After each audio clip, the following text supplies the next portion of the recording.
ชีวิตคนเฮาที่บ่มีราคาก็คือชีวิตที่บ่เกิดมาทำประโยชน์เพื่อผู้อื่นได้เลยบ่มีราคาหมดค่าความเป็นคนหมดค่าความเป็นมนุษย์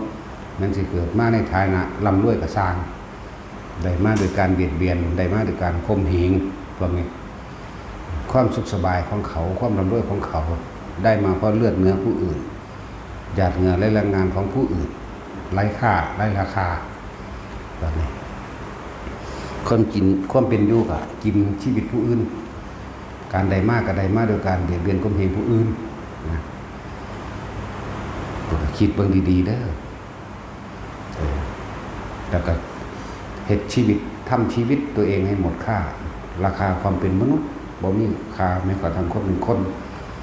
การอยู่การกินค่าสัตว์กินอันหนึ่งแม้การใดมากซึ่ง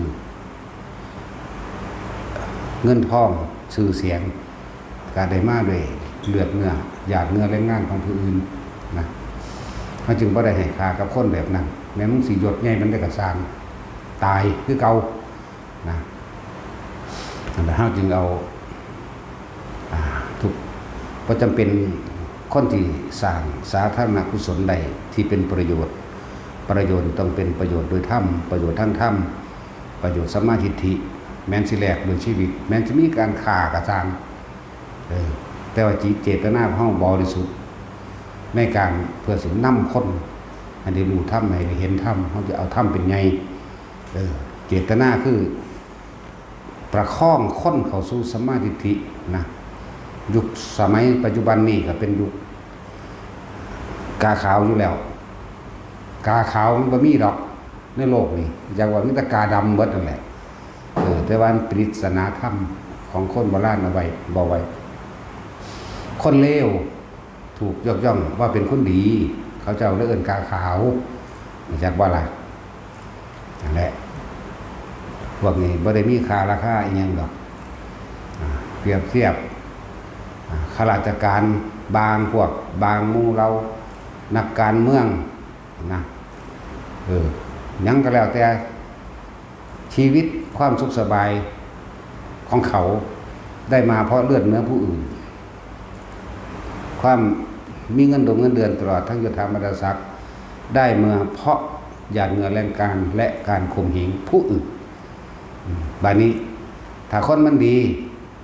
สมมุติเอาเพราะว่ามันบ่ค่อยมีปานใดข้าราชการดีโดยเฉพาะบักใหญ่ๆเนาะ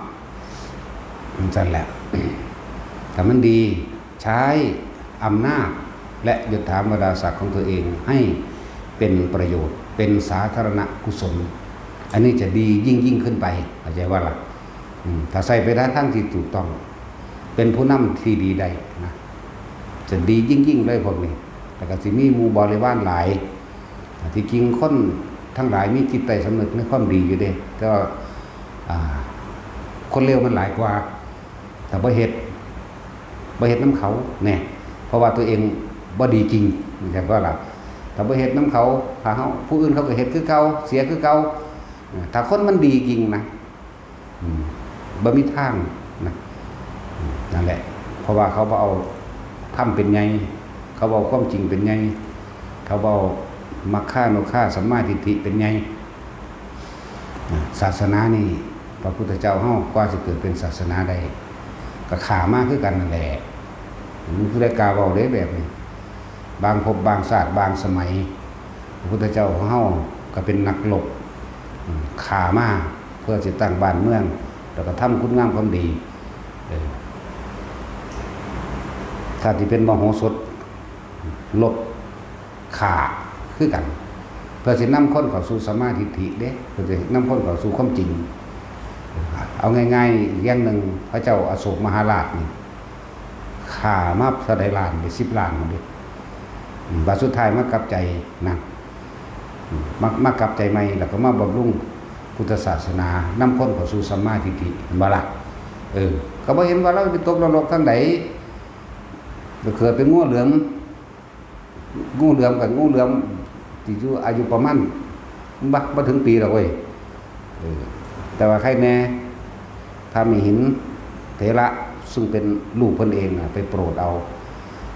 รักษาศีล5เด้อตายซ้ำได้ไปสวรรค์ฆ่าคน10ล้านเนาะฉะนั้นเฮาก็ต้องมีมั่งเพราะว่าซุมื้อนี้คนเลวมันหลายเฮ้ยคือโจรปล้นคนจนไปแจกคนรวยเขาก็เป็นบุญคือกันตัวเนาะสมัยพุทธกาลก็โจรข้าวแดงเด้ซั่นปล้นพวกอำมาตย์พวกปุโรหิตขี้โกงอย่างว่าล่ะแล้วก็เอาไปแจกให้กับคนทุกข์คนยากเด้โจรข้าวแดงเราตามพ่อแม่ครูอาจารย์แม่ก็ว่าเพิ่นมาเกิดเป็นหลวงปู่ตื้อนี่ได้ล่ะแน่สมัยนั้นก็บรรลุเป็นพระโสดาบันโจรไว้นะแอบฟังธรรมลักฟังธรรมจะว่าขโมยฟังธรรม เพราะว่าเจ้าของเป็นโจรเวลาพระพุทธเจ้าเทศคุณแอบอยู่ทางนอกกำแพงเด้ฟังไปคิดไปบรรลุพระโสดาบันเฉยเด้แต่ว่าหลังจากนั้นแล้วก็ถือเขาขาตายอยู่หรอก ตายกระสางโสดาบันบริตกต่ำไหม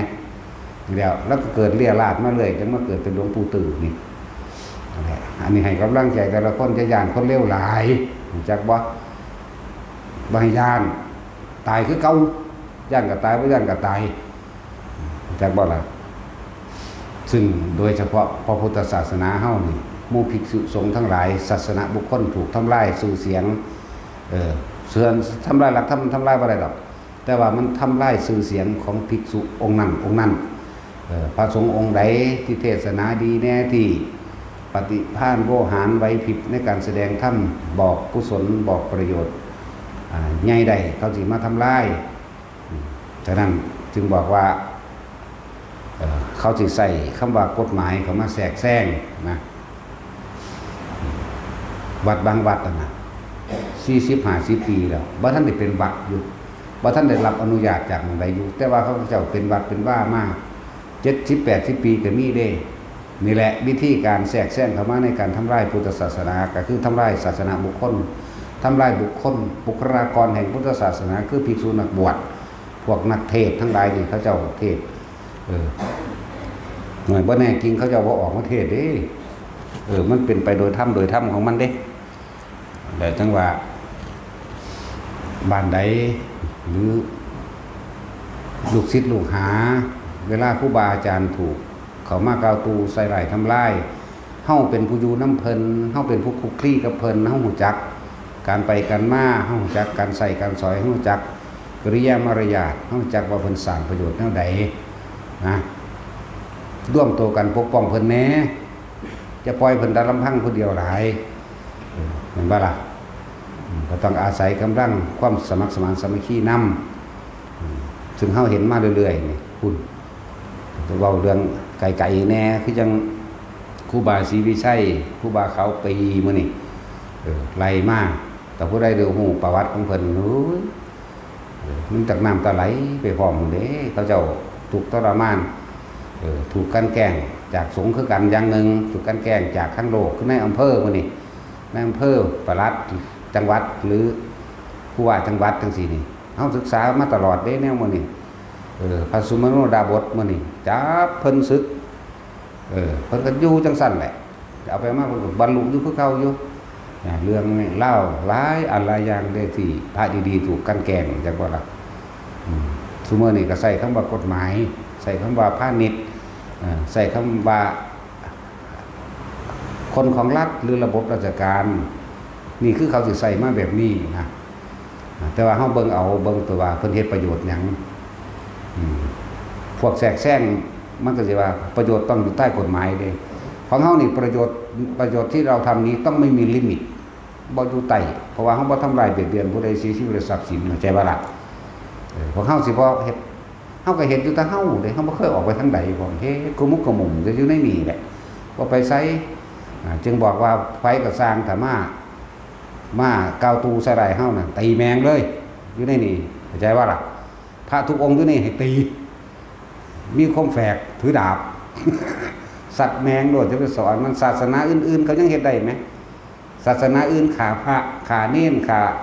คนเฒ่าคนแก่คนชราตาบอดเผาวัดเผาว่ายังเฮ็ดได้กูเป็นจังสิเฮ็ดบ่ได้เฮ็ดเข้าใจว่าล่ะจะไปยอมมันแม้คนคือกันตายเสมอกันต่อถ้าเฮาบ่ปลุกเล่า เฮาบ่ปลุกให้ตื่นมันก็บ่รู้เรื่องหยังเด้โอ้ยย่านบาปค่อยถ้าให้วื้ออยู่หั่นบ่ได้หางยังให้อยู่หั่นเขาจะฟันคอมึงฆ่ามึงน้ำตานั่นแหละเนาะนั่นแหละเฮานี่เอาชีวิตแลกเด้บักได้กล้ามาโลดมึงสิบ่คิดฮอดเมียมึงบ่วะเนาะมึงคิดฮอดลูกคิดฮอดเมียมึงอย่ามาเด้มึงสิเป็นคนของรัฐก็เลยของหลวงก็ตามรัฐหรือหลวงตายแมงเบิดเด้กูบ่ได้เกี่ยวกับรัฐกับหลวงเด้กูเกี่ยวกับธรรมนะมึงคิดฮอดเมียมึงอย่ามาเด้ป่าไม้โดยเฉพาะป่าไม้เขามาบริเวณใดยิงแมงเลยเข้าใจว่าล่ะบ่หนำใจนำไปหม่องมันกูสูญแล้วอย่างนั้นแล้วเห็นบ่นี่คือการแกล้งอันใดก็ได้ก็เอาป่าไม้ไปบุกลุกคนพ่อคนแม่บ่เขาเฮ็ดมาหลายปีแล้วเนาะท่านแล้วผู้ใดบ่แน่อย่ามาเด้อยู่ดีใจใหญ่สมุดแดงบ่คิดดีๆเด้อคนโตบักใหญ่นี่ใจสมุดแดงบ่เนาะบ่แม่นน้อยเด้ใจหมดแดงเห็นว่ามันกัดสร้างมันกัดจนโตมันตายพุ่นเด้น่าตัดสินบ่ได้คิดออกรู้บ่เวลามันกัดเฮามันกัดฝังหัวเฮาเด็ดโตมันออกหัวมันก็ต้องฝังอยู่แขนเฮานี่เด้อย่าจะว่าเจ้าของเก่งเด้อย่าว่าของใจเด็ดเดียวเด้สูงมดแดงบ่ได้เนาะเฮาให้เฮ็ดใจใหญ่คือมดแดงถึงสิตัวน้อยแค่ว่าล่ะ เวลาเกิดเรื่องเกิดเล่ามาอันนั้นอันนี้คนบ่เคยมาสั่งวัดสั่งว่ามันหูจักโคตรพ่อโคตรแม่มันยังนั่นเนาะคนบ่เคยสั่งวัดมันบ่หูจักเด้ก่อนที่สิสร้างก่อนที่สิหยังสำนักพุทธสำนักผิดนั่นน่ะสำนักผิดจักว่ามันสิเฮ็ดแม่มันหยังบอกคนนั้นบอกคนนี้เฮาไปซื่อๆบ่สิแล่นออกลับดาบ่มีดอกจักยามใดมีแม่งสิยกเลิกดอกบางคนบ่จักหยังอีหลีเด้บ่จักหยังอีหลีเด้พอออกให้แอร์มันจักเพิ่นเป็นมาแม่มันหยังดอกหรือเขาอีแตกหมาน่ะก็เลยเฮ็ดหยังแต่คนไปฟ้องแล่นมาด่าพระสิจับสึกพระอย่างเดียวเด้มันว่าอะไรมันเตะปากคือหยังเดียวเด้เดี๋ยวสักมื้อนึงเตะปากนี่ล่ะมันจะสร้างโพดเว้ยบ่มีปกป้องเอาไปมาเลยค่อยเป็นนั่นเป็นตำรวจพระเป็นผู้ที่จับศึกเป็นผู้สิมาว่าข่าวตักเตือนด่าเพราะว่าไปฟังชาวบ้านภาษาชาวบ้านซื่อน้องมีความรู้หาแมงอย่างเอามาเป็นแมงอย่างนั้นสั่นเนาะจังเจอเทือนๆกับเฮานี่มาโลดตีปากมึงบัดนี่หลายหม่องหลายอันหลายลาวบ่จักเลิกแล้วหลายก็เลยกฎหมายใดก็สร้างที่จริงคุณธรรมต้องขึ้นตรงเหนือกฎหมายเด้เพราะว่าบ่เป็นไปด้วยการเบียดเบียนทำร้ายให้ผู้ใดผู้หนึ่งเสียชีวิตและทรัพย์สินแล้วก็เอื้อประโยชน์ต่อชนคนหมู่มากจริงๆต้องเอื้อประโยชน์ให้เขาแม่นบ่ล่ะเพราะแต่ว่ากฎหมายบุกรุก12ไร่บุกรุก5ไร่เห็นมั้ยอันใดที่มันเป็นประโยชน์ต่อกันมันเป็นจังซี่อยู่นำกันโดยสร้างประโยชน์ร่วมกันบ่ได้อันนั้นคือมันหนักทำลายเด้พวกนี้พวกเอาสิเอาหลักการต่างๆมาหักล้างคือพวกนั้นคือพวกทำลายพุทธศาสนาจังว่าล่ะนั่นแหละให้เบิ่งเอายังก็เลยทุกคนปกป้องแน่พระสงฆ์องค์เจ้าก็เป็นประชาชนคนหนึ่งในประเทศเด้เห็นบ่ล่ะแล้วพระสงฆ์องค์เจ้าผู้เพิ่นสร้างสาธารณประโยชน์มากมายเยอะแยะเลยน้ำท่วมทั้งใดก็ไปก่อนหมู่สงครามก็ไปก่อนหมู่แผ่นดินถล่มก็ไปก่อนหมู่พระได้ถึงก่อนกันแล้วนักการเมืองมันไปถึงหาแมงเด้เนาะมันย่านตายก็ดอกมันมีเงินเดือนหลายมันมียศถาบรรดาศักดิ์มันมีลูกมันมีเมียเสือกมีเมียหลายคนอีก มันก็เลยต้องย่านเนาะแต่สินั่นแล้วรัฐบาลมันบ่มาสนใจดอกมันแย่งเก้าอี้มันแย่งรายได้มันเองพวกนี้มีชีวิตความเป็นอยู่เพราะการกลืนกินเลือดเนื้อของบุคคลผู้อื่นเด้กินหยาดเนื้อและง่านกินพวกนี้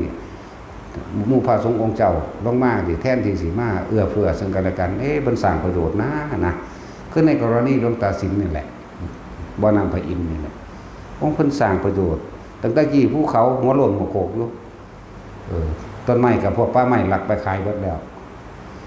ตัดไม้ไปขายได้หลายๆใหญ่ๆเหมือนไผบ่แม่นป่าไม้ตัวนี้เนาะ บ่หน่วยหนึ่งกับหน่วยหนึ่งตัดอยู่หันตัวชาวบ้านสิไปตัดได้สำใดบ่ก็บ่ได้แก้เป็นซุ่งเลยพุ่นไม้กองอยู่ภาคกลางไม้ส่วนมากไม้มาจากภาคอีสานบัดนี้มันผ่านไปได้จังได๋สั่นตำรวจผ่านการตรวจผ่านการจับไปได้จังได๋สั่นว่าล่ะบ่ได้น้อยเด้มันเป็นซุ่งบักใหญ่มื้อเด้2คน3คนโอบได้แต่ละท่อนแต่ละตนนั่นแหละถ้าสิพัฒนาประเทศชาติร่วมกันก็ให้ร่วมกันตัวอันนี้พัฒนาเอาแต่เจ้าของเอาแต่เงินเจ้าของบ่เห็นแล้วโอ้เขาเจ้าเฮ็ดประโยชน์เพิ่นเฮ็ดประโยชน์จริงๆก็มาร่วมกันตกลงกันแก้ไขเอื้อเฟื้อซึ่งกันและกันเอาเพิ่นเฮ็ดประโยชน์ก็ปล่อยเพิ่นเฮ็ดเป็นหยังแม่นบ่ล่ะอันนี้เอาเรื่องบุกรุกเอาเรื่องเผาเอาเรื่องล้ำนะอันผู้ฟ้องกันก็เป็นแมงไผเดี๋ยวนี้เนาะมันบ่รู้จักสร้างประโยชน์ได้บักหามันฟ้องเลยบักใดอีใดก็สร้างแมงเด้มึงแน่จริงมาหากูนี่มึงสิได้ขึ้นเมื่อวานบ่ไงเท่าใดมันก็ทอร่มดอกเว้ยเนาะแต่พอเสียสละพอใจดีอย่าอยู่เด้หม่องนี้แต่อยู่นี่ปกป้องแมงเบิดนั่นแหละพระสงฆ์องค์เจ้าเฮาเป็นอันเดียวกันเบิดทั่วโลกแต่พระว่าปกป้องพระท่านสิไปปกป้องไผแล้วเฮาก็มีธรรมเฮาก็มีวินัยอยู่ดอกวินัยน่ะมันแน่นหนายิ่งกว่ากฎหมายอยู่แล้วถ้ามันเลยวินัยไปแล้วก็มันก็เป็นเรื่องการผิดกฎหมายจังว่ากันอันนี้สิเอากันเป็นเอากันตายเวลาหลบต่อสู้กับเขมรกันเสือกบ่มีผู้ใดไปมีแต่พระเดี๋ยวนี้พระก็เฝ้าอยู่ชายแดนน่ะหลวงตาเยือนแม่นว่าซั่นเกือบก็บ่ใส่ดอกหลวงพ่อนั่นก็เลยตากแดดดำเขามองให้มีอยู่โอ้ยตาเยือนอาจารย์เอกมื้อนี้เดี๋ยวเพิ่นก็อยู่เฮ็ดถนนหนทางเสร็จสับมาแล้วก็ล้วนแล้วตั้งแต่ประชาชนคนหวังดีตลอดทั้งมีก็มีพระนี่เด้เป็นหลักพระเฮ็ดนั่นว่าซั่นพระเฮ็ดแล้วก็หมู่ประชาชนผู้เขาเสียสละตัวเองนี่บ่เฮ็ดยากที่ยังนี่เฮ็ดดีเนาะ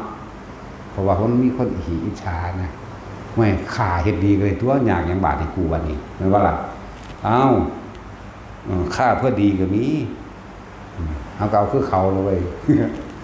พระเจ้าสร้างกูก็สร้างพระเจ้าคือกันนี่แหละเขาเฮ็ดได้เฮาก็เฮ็ดได้จ้ะเรียกร้องกันใส่กันโลดมันหยังนะจากแนวใดสิยกเลิกดอกกฎหมาย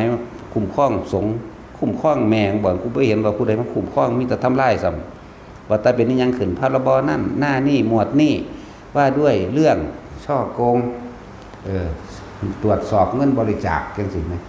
เอานึกว่าเงินบริจาคมึงบ่ฮู้จักบ่เขาบ่ได้ไปปล้นมาใช้เงินผิดประเภทว่าประเภทใดประเภทถูกกำหนดไว้นั่นแหละว่าอยากให้สงฆ์โดยเฉพาะสงฆ์ปกครองสงฆ์ปกครองกันเองเทรวาทที่เฮารับมาก็ดีทั้งเบิดในไทยเฮาก็เอิ้นว่าเทรวาททั้งเบิดนั่นแหละมีดอกธรรมยุทธมหานิกายเอิ้นว่าเทรวาททั้งเบิดนั่นแหละ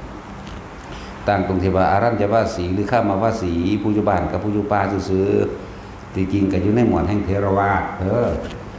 อารัญญวาสีผู้อยู่ในอารันลาวป่าบำเพ็ญเพียรภาวนาในป่าพระครูป่าเด้บ่ได้ครูตึกเด้เนาะบ่ได้ครูตึกใบยกแม่นว่าซั่นบ่ได้คือตกแม่นฮัตตันเด้แม่นว่าล่ะบ่ได้ครูเล่งโรงแรมหรือรีสอร์ทเด้พระพุทธเจ้าบ่ได้บัญญัติไว้เด้องค์ใดบวชเข้ามาแล้วก็โน่นภูเขานั่นเรือนว่างลอมฟางป่าไม้เงื่อมผาถ้ำอันเป็นที่ผาสุขแก่การบำเพ็ญสมณะของพวกเธอ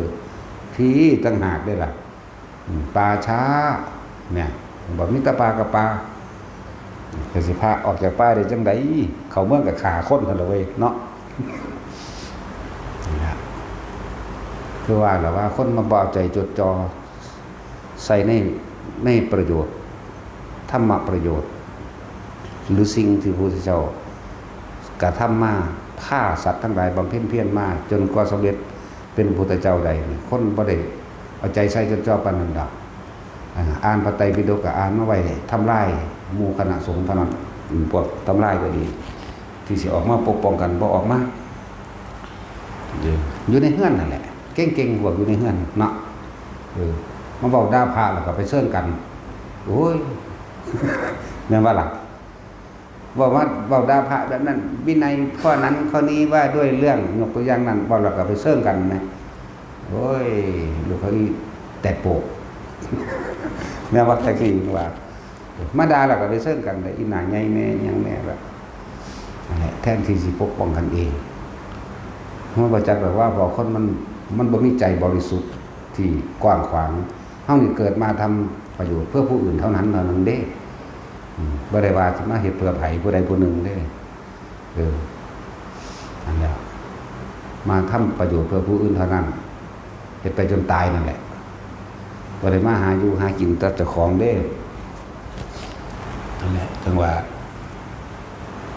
พระสงฆ์องค์เจ้าอยู่ในนี่ก็คือเป็นประชาชนผู้หนึ่งในประเทศผู้ใดเพิ่นดีก็ส่งเสริมและสนับสนุนเพิ่นตัวสิมาเว้าเรื่องตะกฎหมายหยังกันนี่มันไปสร้างหยังบักมันต่อต้านก็เลยมันบ่ได้ออกหน้าออกตาได้บักมันต่อต้านบักมันไปฟ้องมันบ่ได้ออกว่าโอ้ยพาคนไปสร้างถนนหนทางขึ้นทางเขมรเด้เห็นบ่ล่ะปราสาทเขานั่นเขานี่วิหารนั่นวิหารนี่บ่ออกมาได้บักจังซั่นจอบถ้าได้ตาผู้เพิ่นสร้างประโยชน์นั่นแหละจักมันชื่อว่าแมงได้แน่แล้วก็ชื่ออะไรชื่อคนเลวมาจากชื่อปานใดเนาะจากชื่อจำเอาซะชื่อคนดีพระดีหลวงตาเยื่อนจังซี่หลวงตาสินทรัพย์มื้อนี้นะผู้เป็นหัวหน้าหมู่แล้วก็หลายๆองค์นั่นแหละเฮาแล้วก็ผู้เพิ่นแสดงธรรมสงเคราะห์ก็สงเคราะห์โดยธรรมนั่นแหละแล้วพวกจะจับผิดก็จับผิดเวลาพระเพิ่นเว้าเรื่องนั้นถ้าอยากได้พระดีแนวใดก็มาบวชเอากันมันก็สิหาเหตุผลมาขัดงานได้เนาะถ้ารู้ว่าตัวเองผิดแล้วจะหน้าด้านทนอยู่ทำไมแล้วจะให้คนอื่นมาบวชแล้วมาบอกดีทำไมเรียนมันเว้าแล้วก็ไปเชิญกันโอ้ยเว้าได้แต่สูงบ่กูก็เว้าได้เป็นจังกูสิเว้าบ่ได้มันว่าล่ะพูดเป็นพระว่าเด้นี่สิตีนตำปากนี่แหละพ่อกันเลยมีสวรรค์สุเนงแล้วกูยังบอกแล้วว่ากูบ่เป็นพระกูมีศีลกูเป็นหยังก็บ่รู้คือกันโมโหมากูก็ฆ่าคนโลดนัตสินกูได้ขัดขวางความดีหรือไม่ฆ่าคนเอาดีก็ได้ตัวเนาะเนี่ยเว้านี่บ่เว้าผู้ใดบ่มีผู้ใดเว้าพวกเราจิตใจขึ้นมามีจิตสำนึกในการพัฒนาประเทศชาติเจ้าของแหน่ไม่ว่าหลักย่านตะบาปหลายบาปมันเป็นแมงเนาะใดเดี๋ยวนี้สารนรกกูลึงบ่แห้งแล้วเด้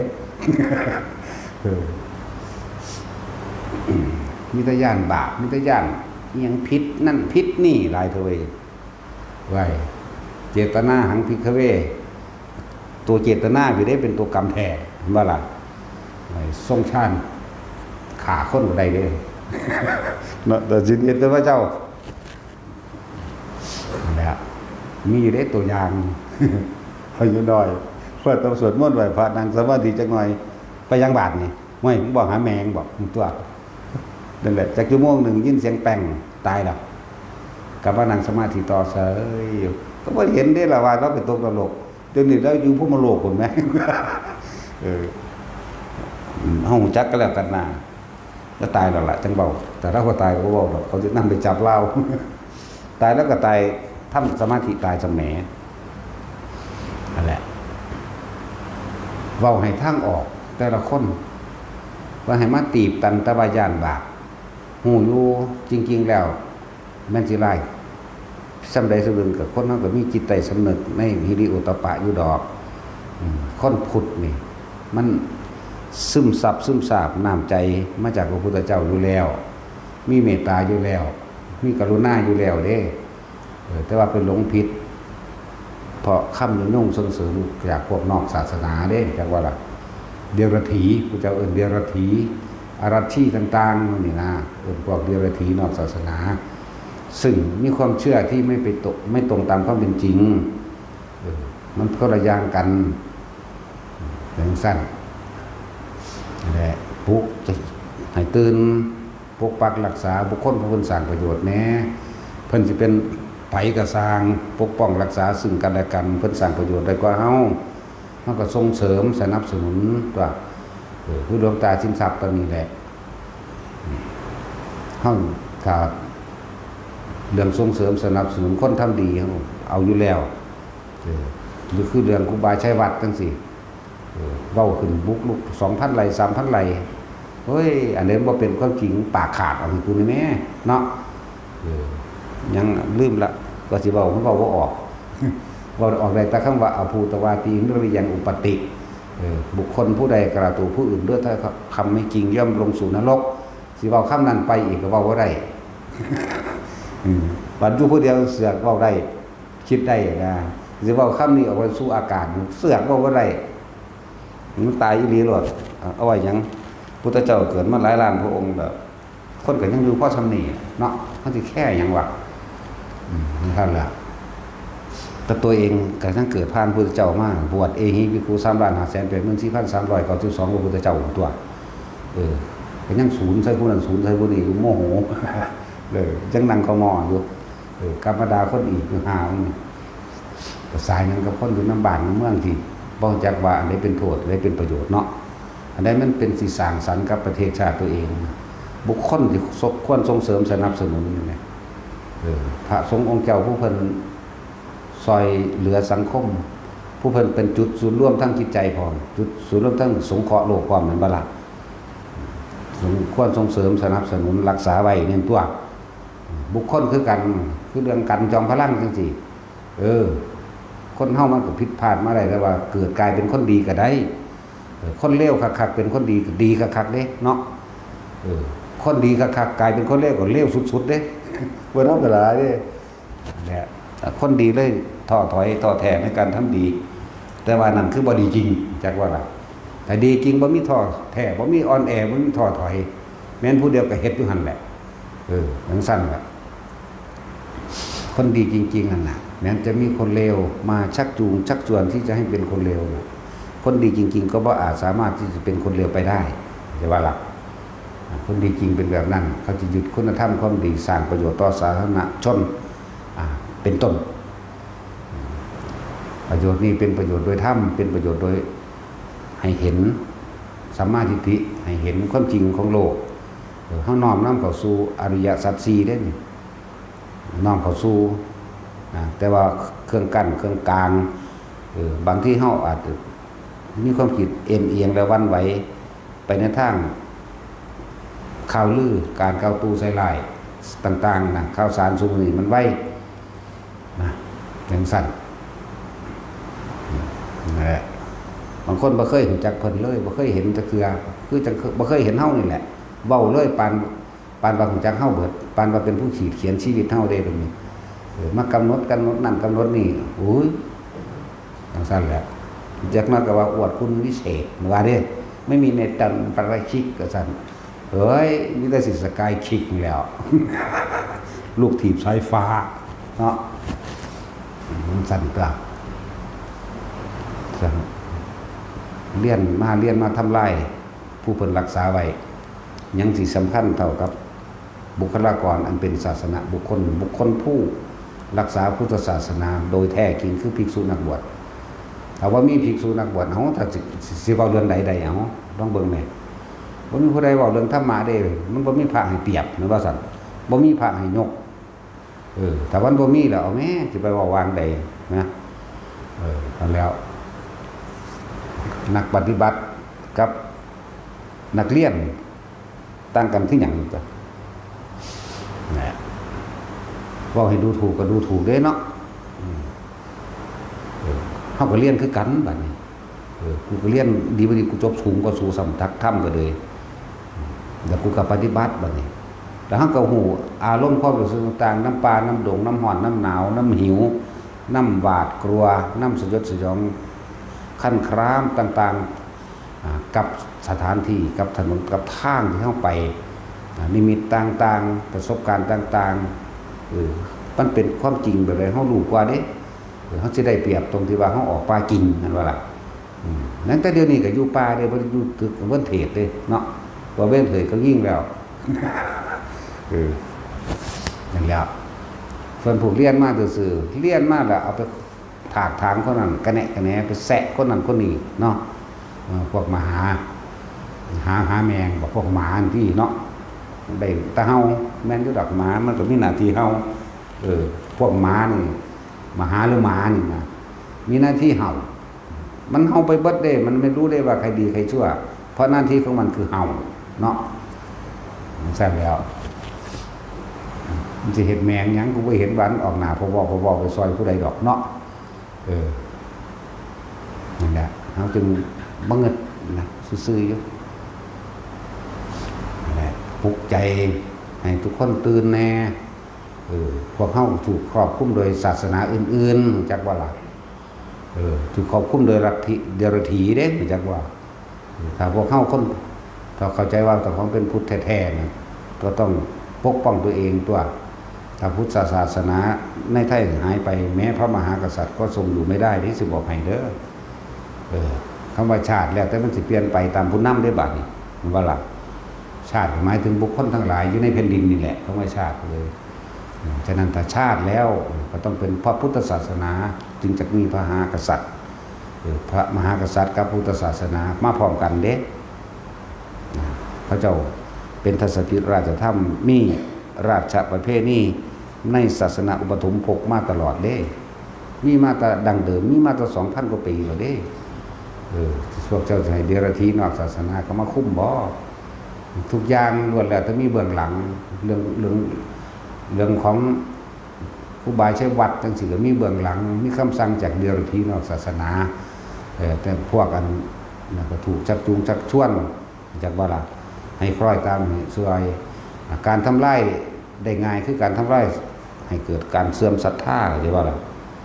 เพราะว่าคนบ่ได้ปฏิบัติเข้าถึงความจริงได้มีแต่ความเสื่อมตอนนี้เอาศรัทธาไปฝากไว้กับตัวบุคคลแต่เวลาเขากล่าวตู้ใส่ไหลกันนะโอ้ยกูอุตส่าห์ศรัทธาว่าเด้เนาะเพราะว่าตัวเองบ่ทันได้เข้าถึงหลักธรรมจริงๆเวลาครูบาอาจารย์องค์นั้นองค์นี้มาเลยไหลไปน้ำเขาเลยแม่นบ่ล่ะไหลไปว่าโอ้ยกูก็เคยบริจาคกูเสียดายเด้ไปได้บัดนี้เพราะตัวเองบ่ได้เชื่อมั่นตัวเองบ่มีหลักธรรมของตนเองเพิ่นกับนำหลักธรรมของพระพุทธเจ้ากับนำประสบการณ์ของเพิ่นได้ออกมาแสดงผู้เพิ่นแสดงได้เข้าใจว่าล่ะผู้เพิ่นเอาความจริงออกมาแสดงประสบการณ์เขาเจ้ามีสลบสลายตาย3 มื้อ 4 มื้อเขาเจ้าก็มีเบิดได้บัดนี้เห็นบ่ล่ะนั่นคือธรรมะจริงๆของเขาเจ้ากว่าสิได้ธรรมมาแสดงมันบ่แม่นง่ายๆเด้อยู่ผู้เดียว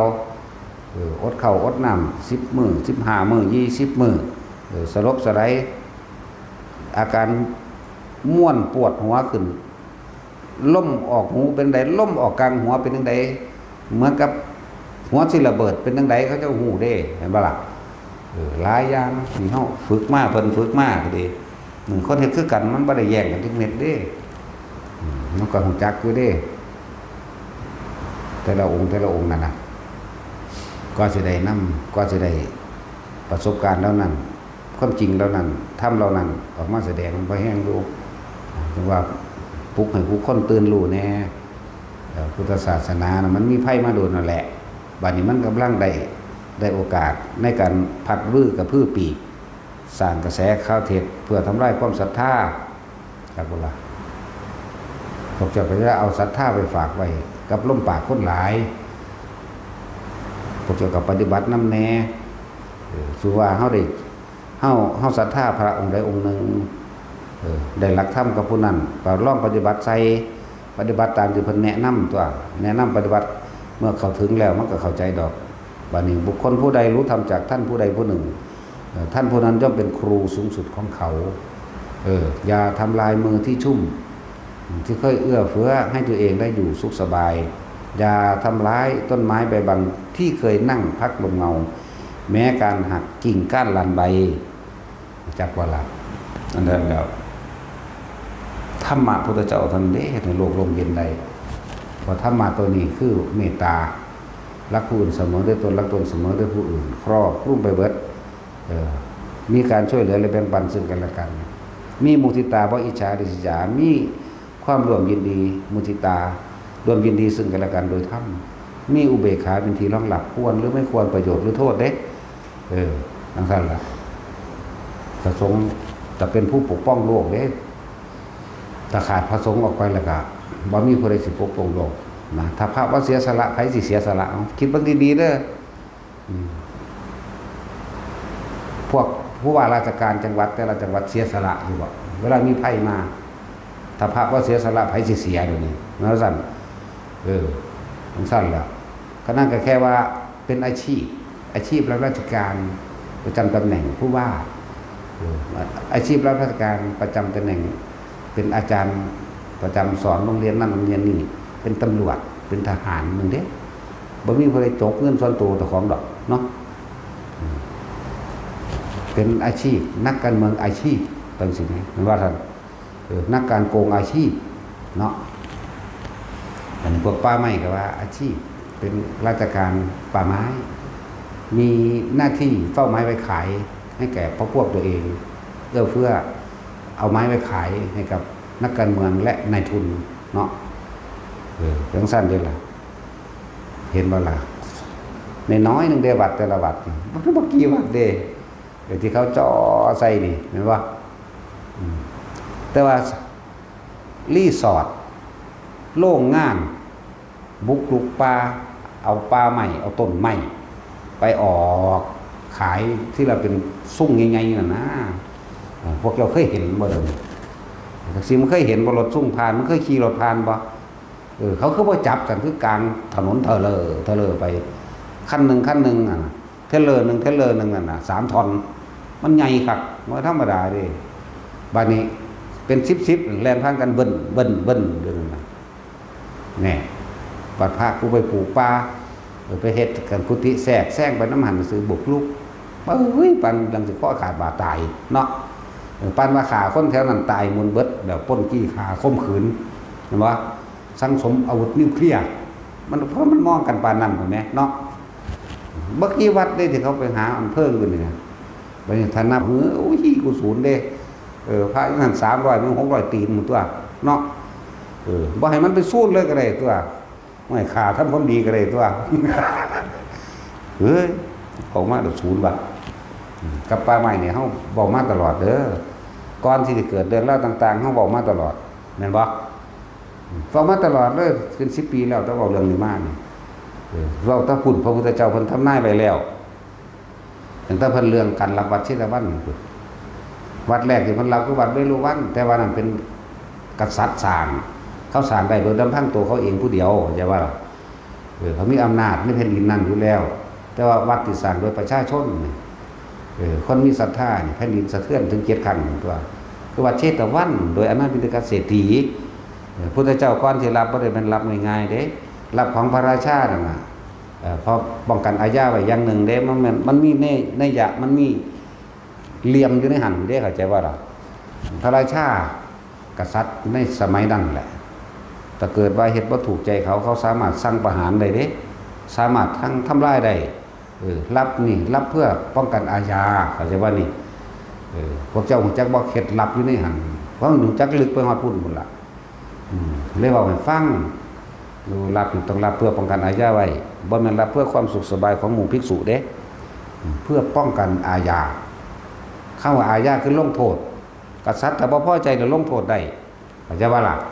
เลยรับไปเพื่อบ่ให้เกิดอาญาต่อกันและต่อมาพี่มารับของอำนาจบิณฑกเศรษฐีเพิ่นก็ใครพวกเราพิจารณาเบิ่งแล้วต่อไปในการข้างหน้านะสาวกของพวกเฮาเองกุลบุตรทั้งหลายผู้มีศรัทธาบวชไปในภายภาคหน้าต่อไปจะหาป่าอยู่ไม่ได้จะหาป่าอยู่ยากเพิ่นก็เลยต้องรับเพื่อเป็นตัวอย่างอย่าว่าล่ะป่าในการข้างหน้าจะมีเจ้าของทั้งที่ป่ามันก็เกิดเองเพราะความโลภของคนเข้าไปเป็นเจ้าของแล้วก็ไม่เอื้อเฟื้อแก่บุคคลผู้บำเพ็ญประโยชน์เด้ไม่เอื้อเฟื้อกับคนยากคนจนเพิ่นก็เลยอนุญาตให้ภิกษุนั้นรับวัดได้เข้าใจว่าละบาดจึงมีการสร้างวัดทั้งแม่ใหญ่วิสาขาสร้างจังซี่ นั่งมาริกาสร้างนั่งปทุมมาสร้างจังซี่หลายขึ้นเรื่อยๆเพราะว่าเพิ่นเห็นต้องไปการข้างหน้าเพิ่นเลยภิกษุให้รับแต่ละหม่องสิสร้างกุฏิวิหารลงหม้องใดก็อาศัยหมู่สงฆ์เป็นผู้สี่บอกเขตบ่ได้ว่ากฎหมายเด้ล่ะมันว่าซั่นแล้วเพราะว่าเพิ่นเห็นเพิ่นเล็งเห็นการไกลเนี่ยมันถึกแล้วนี่บัดนี้ถึกมาเรื่อยๆแล้วล่ะถึกมาทุกคำเว้าเลยคำเว้าหน้าคำเว้าหลังแม้พูดในอดีตแม้ถึงปัจจุบันนี้คำเว้าคำพูดของพระศาสดาไม่เคยขัดแย้งกันเองแล้วก็เป็นจริงมาตลอดเป็นเอกานัมจริง1บ่มี2บ่เคยเปลี่ยนแปลงแล้วก็บ่ขัดแย้งกันเองหมายถึงคำพูดของพระศาสดาบ่ขัดแย้งคำพูดของพระศาสดาเองเด้แต่ว่าล่ะนั่นแหละเพิ่นเลยให้รับวัดให้สร้างวัดว่าอารามมหาหนองนี้ได้อารามแปลว่าที่อยู่วัดแปลว่าตุดงควัตร13ที่ทำความเพียร13ข้อหรือเป็นสถานที่อารามแปลว่าที่อยู่อาศัยวัดนี่คือตุดงควัตรแล้วพวกเขายังเข้าใจวัดนี่ก็คือสถานที่นี่จริงๆวัดนี่มาจากคำว่าตุดงควัตรเครื่องประหารกิเลส13ข้อนะครับพุทธเจ้าเกิดในป่าเด้นั่นว่าสั่นเกิดในป่าระวังบ่ขึ้นตรงต่อเมืองใดพร้อมเดี๋ยวว่านี่บ้านแม่เพิ่นนี่เทวทหะอันบ่บ้านพ่อเพิ่นนี่หมายถึงประเทศพ่อเพิ่นหรือเมืองของพ่อเพิ่นกบิลพัสดุเนี่ยมันอยู่รอยต่อพอดีเลยนี่บ่ได้ว่าสิอยู่บ้านพ่อหรือบ้านแม่อยู่เครื่องนึงอยากบ่ล่ะเกิดในป่าบำเพ็ญเพียรกันในป่าตรัสรู้ในป่าแสดงธรรมจักรวาลสูตรกับอิสิปัตเนมิกทาเยนเนี่ยพระสั่งปาอิสิปัตนมรุกทายวันเมืองพระราชสีนั่นแหละกันให้ปลาอีกหลายอย่างกับตายในป่าพร้อมไปเผากับเผาพุ่งป่านั่นแหละบ่ได้เผาในเมืองเด้นั่นว่าละวันยังละเผาสาระนะว่าโลทยานยังก็ว่าไปนั่นแหละแล้วบอกให้ฟังต่อไปปลาสิมีเจ้าของพระพุทธเจ้าเฮาเลยอนุญาตนะมันก็แม่นของเพิ่นเบิดเลยบ่ขัดแย้งเด้นั่นแหละปานนี้การสร้างวัดแต่ละที่เด้อเฮาสิได้สลึงหนึ่งจากหน่วยงานราชการต่างๆไม่เคยมีจากกระทรวงทบวงต่างๆของทางราชการในประเทศไม่เคยมีแม่นบ่มีสลึงหนึ่งก็บ่มีบักใดอีใดว่ามีมามึงมาถามกับกูนี่สลึงหนึ่งก็ว่ามีบาทหนึ่งก็ว่ามีจากว่าล่ะนั่นแหละบ่ได้มีเงินทั้งหลวงทั้งราชการคือศาสนาอื่นเด้ศาสนาอื่นมีงบประมาณสร้างเสยเด้ใช่ว่าล่ะเฮาบ่ได้มีงบประมาณมีตั้งแต่ศรัทธาอันเกิดจากความอยากแบ่งปันเพื่อสร้างบุญสร้างกุศลไปในภายภาคหน้านำกันมีแต่คนผู้มีศรัทธาที่มาสร้างนำเฮาบ่ได้มีเงินทางราชการทางหลวงทางจังหวัดบ่มีหน่วยงานต่างๆบ่มีเข้าใจว่าล่ะนั่นแล้วหัวใจต้องแข็งแกร่งต้องเข้มแข็งจริงๆเลยกับธรรมะเรื่องสร้างใดนะว่าเพราะว่าเฮาบ่ได้มีงบประมาณเดี๋ยวไปของบประมาณจากหน่วยงานใดบุกบ่มีเลยเฮาสร้างมาลำพังเฮาเองจากบุคคลผู้มีศรัทธาฉะนั้นตัวเองสร้างมาแล้วก็จงรักษาโดยชีวิตจากว่าเรารักษาบ่แม่นหึงหวงเด้รักษาบ่เป็นเจ้าของเด้นี่รักษาเอาไว้เพื่อกุลบุตรไปในภายภาคหน้าและเป็นสถานที่ทรงธรรมจากบ้านนี้สถานนี้เป็นสถานที่ทรงธรรมรักษาธรรมรับใช้ธรรมส่งต่อธรรมให้กุลบุตรลูกหลานไปในภายภาคหน้าเด้นั่นแหละที่เฮ็ดมาสร้างมานี่บ่แม่นว่าสิมาหวงไว้ดอกแต่ว่าบุคคลสร้างอันใดไว้แล้วถ้าตัวเองไม่รักษาที่ตัวเองที่สร้างขึ้นมาเองนะแล้วใครจะมารักษาให้นะว่าสัตว์พอเฮาสร้างขึ้นมาเนี่ยด้วยกำลังใจของเฮาด้วยศรัทธาของเฮาและทุกๆคนที่ร่วมกันบักที่ว่ามาต่อต้านมันบ่เคยมาบริจาคให้เฮาเด้ป่าไม้มันบ่ได้มาบริจาคแมงเด้มันมีแต่มาไล่กูซ้ำเนาะพิษนั่นพิษนี่ตัวมันเองเอารถไปดุดปลาใหม่นำในพวกเดียวกันเองนั่นน่ะรถพอมันนั่นแหละ แต่เอารถผู้อื่นมันจับมันร่างร้านเป็นปลาใหม่เป็นพนักงานปลาใหม่แต่เอารถมันเองว่าเป็นหยังอย่าว่าหลักอีหานั่นแต่มือหนึ่งผ้าโมเขาไปเผาเฮือนมันอยู่ มาไล่เท่าดูหลายบักอันหัวหน้าปลาใหม่คือกันมึงฟังอยู่ดีๆรถจากมือหนึ่งผ้าคนก็ไปถีบมึงก็มองโต๊ะมึงนั่นแหละบอกว่าจะขึ้นบัก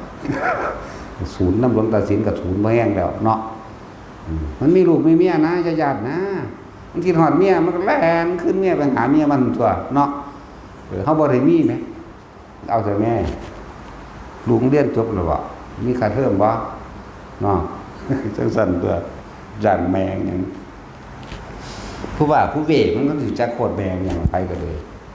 ว่าจักอันใดที่เป็นประโยชน์ที่ส่งเสริมในจังหวัดเจ้าของว่าจักอันใดที่สิดึงคนเข้ามาท่องเที่ยวในจังหวัดเจ้าของหรือเป็นแหล่งโดยอารยธรรมยังก็ว่าไปเนาะ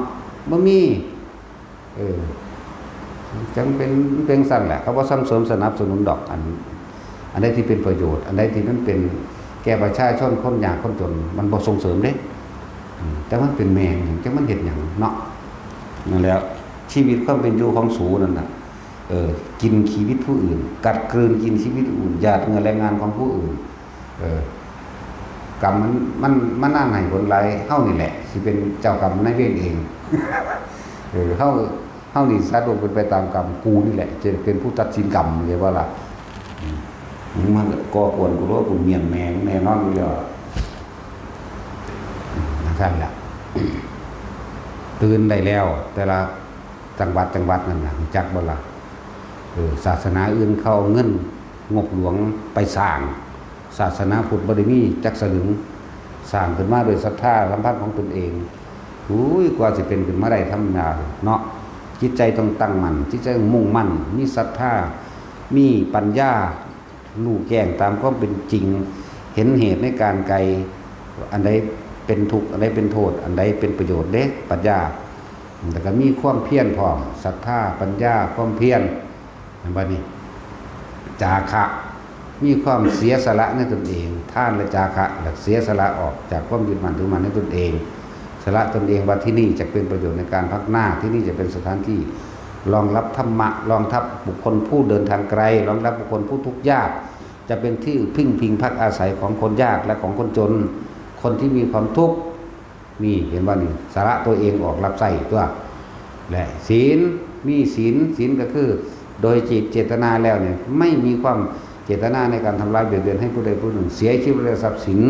เข้าใจว่าล่ะมีสัจจะด้วยนี่สัจจะนี่ทั้งโลกิยะสัจจะโลกุตระสัจจะและมีสัจจะตั้งมั่นในตนเองสัจจะนี่เป็นบารมีอย่างยิ่งคิดเอาไว้พูดเอาไว้ในสิ่งใดถ้าทำไม่ได้บุคคลใดที่เสียสัจจะอย่าหวังว่าจะพบกับความสำเร็จเข้าใจว่าล่ะเป็นยังบ่สำเร็จได้คนบ่มีสัจจะบ่มีน่ะความน่าเชื่อถือเนาะเข้าใจแล้วว่าแท็กซี่มึงชื่ออะไรว่าบัดนี้ศรัทธาปัญญาวิริยะคือความเพียรจาคะเห็นว่าศีลสัจจะคือเอาเรื่องเวลากูถามมึงบ่ตอบกูก็ด่ามึงอีกเด้ด่าทั้งอ้ายด่าทั้งพ่อของพ่อด่าฮอดผู้ไหวอยู่เด้เนาะด่าแห้งบ่ได้แล้วสิไปทำไมด่าค่อยๆนั่นแหละเฮานี่เห็นคุณค่าสิ่งที่มีค่าสูงสุดคือธรรมะคือความจริงของสัตว์โลกทั้งหลายที่เกิดมาเป็นทุกข์ขาฟันดันแท่งทำลายทั้งกันไหลเวียนไปในเปรตในสุรกายนรกเดรัจฉาน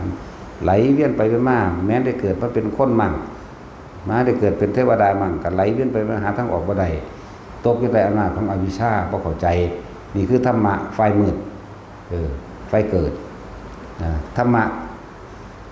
นี่ความจริงโลกิยะสัจจะสัตว์โลกเป็นเช่นนี้จึงว่าโลกิยะสัจจะความจริงของโลกสัตว์ทั้งหลายด้วยความไม่รู้มีความคิดปรุงแต่งไปต่างๆนานาตามความยินดีตามความพอใจนะจึงเกิดกลายเป็นวิชาติวิชลาวรณะหมุนเวียนอยู่แค่นี้นี่ธรรมะสายเกิดส่วนธรรมะความจริงสายดับเพราะรู้เท่าทันความคิดปรุงแต่งในความดักใดอย่างดีไม่เป็นนี่คือธรรมะสายดับนี่เป็นหนทางออกจากทุกข์ ทุกข์อันเกิดจากการเกิดเนี่ยมันมีสองทางจากว่าหลักคือธรรมะอันนี้อาศัยอริยสัจสี่นะอาศัยภาพปัญญาการตรัสรู้ของพระพุทธเจ้ามาเป็นเครื่องชี้แนะชี้นำอนิจจังทุกข์เป็นของบังคับบ่ได้นะได้ทุกข์อนัตตาทุกสิ่งทุกอย่างเกิดแล้วก็ดับเนี่ยเขาเห็นอนิจจังเขาเห็นทุกขังเขาเห็นอนัตตาเขาเห็นเหตุแล้วเขาก็มีวิธีทางธรรมะหรือหนทางเข้าถึงความบริสุทธิ์มีทางศีลเนี่ยก็มาปัญญาวิริยะขันติสัจจะนิพพานเมตตาและอุเบกขาเป็นทางเดินเป็นบันไดก้าวเข้าสู่ความพ้นทุกข์นั่นแหละมันจึงสร้างสถานที่ตรงนี้เอาไว้เพื่อหยังเพื่อรองรับบุคคลผู้เดินทางไกลบุคคลผู้หิวโหยบุคคลผู้ตกทุกข์ได้ยากสัตว์โลกทั้งหลายบ่แม่นคำว่าหวงเป็นภาษาโลกแต่ว่าล่ะแต่ว่าภาษาโลกมันสิเข้าใจแมงหยังนะว่าซั่นเขาเว้าสมมุติมาเว้าว่าเข้าใจก็สร้างได้บาดนี่เนาะแต่ถึงมหันต์แล้วพระพุทธเจ้าเกิดมาเท่าใดแล้วเกิดพระพุทธเจ้าเท่าใดหลายโกรธพระพุทธเจ้าเด้ก็ยังพอสำนีนึงจักว่าล่ะถึงตะบวชน้ำเพิ่นกับ3ล้านกว่าพระองค์ดอกเนาะกินกว่าหลายกว่านั้นเด้อเพิ่นหลายโพดแล้วเอาสั้นๆเฮียนๆเอาเรื่องใกล้ๆสันติเกจักว่าสันติเกวาจักยันทุเรวาบ่บาดนี่ตะเทกชังอวิสันตุแต่ว่ายังวุจติรูปขันโทจักว่าบาดนี่จักว่าแท็กซี่โอ้ยกูบอกไปจนฆ่าผมเนาะทั้งดีๆมึงอย่าเว้าทั้งกูดีกว่ากูเข้าไปบอกว่ามึงฆ่าเด้แต่กูว่าฆ่าเด้นั่นแหละต้องรักษาสถานที่ที่เฮาสร้างมาเพราะว่าเฮาบ่ได้ไปเบียดเบียนทำลายใครถ้าเว้าเรื่องกฎหมายก็ถูกบัดเมื่อถ้ามันเลยนอกพระวินัยมันผิดกฎหมายเนาะก็เป็นผิดไปอย่างอื่นที่มันบ่สมควรกับตัวเนาะแล้วจังว่าผู้ใดสิมาทำลายก็ฟาดแมงเลยอย่าไปย่านบาปหลายองคุลิมานก็ฆ่าคนมาก่อนคือกันจนจังบัดอุใดเนาะโจรข้าวแดงก็ฆ่าคนปล้นสำเร็จนั่นปล้นกี้ฆ่าพวกคนรวยแต่เราเป็นโจรแท้โจรปล้นกี้ฆ่าคนรวยพวกปุโรหิตต่างๆพวกในวังนั่นแหละที่ทำงานในวังหรือทำงาน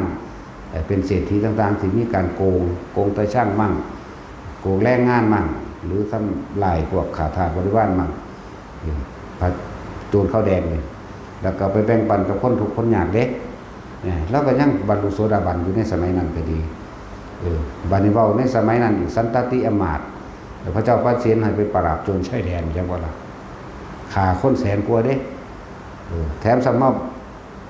ฉลองให้7 มื้อเนาะปิดเมืองฉลองยังสนุกสนานมั่นเอานั่งสนมให้ผู้นึงว้ายแล้วก็7 มื้อแล้วก็ทั้งฆ่าคนมาแล้วทั้งมาได้อีเมียน้อยอีกเนาะทั้งกินเหล้าเมายาคุยโว้อวดมีอยู่แล้วคือผิดศีลประตูขอแต่ว่าเรื่องผิดศีลเนาะแต่ว่าเจตนาเขามีได้มันตั้งคนละอย่างกันเด้คนนั้นตายเมียน้อยตายเมียไม่ตายไปหาพระเจ้าแสดงธรรม4 คำบรรลุอรหันต์เฉยใช่ว่าล่ะฉะนั้นสิย่านเฮ็ดหยังย่านหลายปัญญาอ่อนหลายนั่นแหละความศึกษาบ่ถึงเนาะบอกแนวทางให้นะเว้นไว้แต่นั้นกิจกรรมเท่านั้นห้ามสวรรค์นิพพานใช่ป่ะล่ะดังนั้นบ่ห้ามดอกขึ้นอยู่กับเฮาเฮ็ดเอาถ้าห้ามพระพุทธเจ้าก็บอกมาไว้แต่ที่แรกตัวเนาะคือว่าเหรอครับบ่ได้ศึกษาหยังมาฟังพ่อกระจองนี่ก็มาด่ากูระบาดนี่หรือว่ากูด่าขึ้นฮอดโคตรหลายโคตรอยู่เด้7 ชั่วโคตรยังว่าแล้วอยู่เด้นั่นแต่สิคำด่าเฮามันไหลขึ้นมาเองเด้นั่นแหละให้กำลังใจปลุกทุกคนให้ตื่นจากความหลับไหลปลุกให้ตื่นจากภัยอันตรายที่นอกศาสนามันคอยคุ้มเคร่มเข้ามาเข้าใจว่าเด้นี่เบิ่งหยังเป็นหูจักหยังอยู่เถียงอวดเก่งใส่กันแง้มๆหยังอยู่พอสำนีเนาะเขาคุ้มมาได้แล้วเอาแม่บัดนี้เขาคือพระเจ้า พระเจ้าเจ้าไปเฮ็ดนำพระเจ้าสิสั่งเจ้าไปนรกได้บาดนี้เนาะอยากว่าล่ะศาสนาใดมันก็ฮู้อยู่ตัวเฮาบ่ทันได้เว้าออกซื่อๆตัวเพราะว่าเฮาบ่ทันได้สร้างเหตุมีเรื่องซะก่อนมีเรื่องซะก่อนเดี๋ยวมึงเจอแน่อยู่กับล้อมึงคือกันนั่นแหละวะ นั่นแหละแต่ช่วงนี้มันพอเปลี่ยนแปลงปรับปรุงกันได้เพราะท่านได้เกิดเหตุร้ายแรงพวกเข้ากับลุกขึ้นมาต่อต้านพวกเข้ากับลุกขึ้นมาซอยกันรักษาพระสงฆ์องค์เจ้าแน่พระองค์ใดดีก็พากันไปปกป้องนักการเมืองผู้ใดบ่ดีเขาไปถีบแมงโลดข้าราชการผู้ใดบ่ดีก็ถีบมันโลดกลุ่มมันออกโลดตีมันอยู่ในห้องมันนั่นแหละถ้ามันผิดมันก็ได้ออกผิดว่าผิดเขาก็บ่พอใจเขางัดมันออกให้ได้ตัวมันสิสู่กฎหมู่แล้วแม่นว่าซั่นกฎหมายก็คนเขียนขึ้นเอาไว้ถ้าเอื้อเฟื้อกับหมู่เพื่อนประชาชนเหมือนกันไหมกฎหมายนี่ข้าราชการแปลว่าผู้รับใช้ประชาชนนี่บ่แม่นว่ามาสั่งประชาชนเฮ็ดแบบนั้นบ่ดีบ่ถูกใจกูหาวิธีมีแต่สิข่มเหงเอาเงินเขาแม่นว่าล่ะเข้าไว้ประสานสมามิตรเพื่อทำให้เกิดก่อความเข้าใจเมื่อเวลาประชาชนกับประชาชนบ่เข้าใจเนื้อหาขอบเขตต่างๆไว้ประสานบ่แม่นเอาไว้ข่มขู่บ่ได้ว่าเอาข้างๆนะราชการบักใดมันบ่ดีอีใดมันบ่ดีนั่นน่ะก็ยังบอกรู้แล้วว่าร่วมตัวกันเข้าไปตีแมวอยู่ในหม่องมันนั่งทำงานนั่นน่ะฟ้องมันเข้าไปก็ได้ตัวจะว่าล่ะเอามันออกเอามันอยู่เฮ็ดหยังคนบ่มีคุณธรรมสิ่งที่สูงสุดคือคุณธรรมเท่านั้นเด้คนที่มีชีวิตในโลกที่มีค่าเนาะสะออนหาแม่มันหยังตำรวจบักใดก็ตามหาบักใดก็ตามดักฟาดแมงน้ำริมทางนั่นว่าก็ต้องไปหาเฮือนมันอยู่เฮือนลูกเมียมันมีมันหวงลูกเมียมันก็ย่อมเองตัวเนาะโอ้ยเนาะ ให้ได้แนะนำเลยเนี่ยจังสิเนาะนั่นแหละบักใดหัวหน้าป้าใหม่หรือป้าใหม่น้อยๆนั่นเนี่ยหูจักเฮือนมันอยู่แล้วนั่นก็ไปตีมันในเฮือนนั่นโลดยิ่งดูเข้ามันก็หนีทันตัวเนาะบ่ซั่นก็ฟาดแมงนั่นมันเฮ็ดนั่นน่ะเฮามันเห็นมาหลายครั้งแล้วได้อันพวกมื้อนี้ภูเขารีสอร์ทเป็นแมวมันยังบ่พากันไปจับ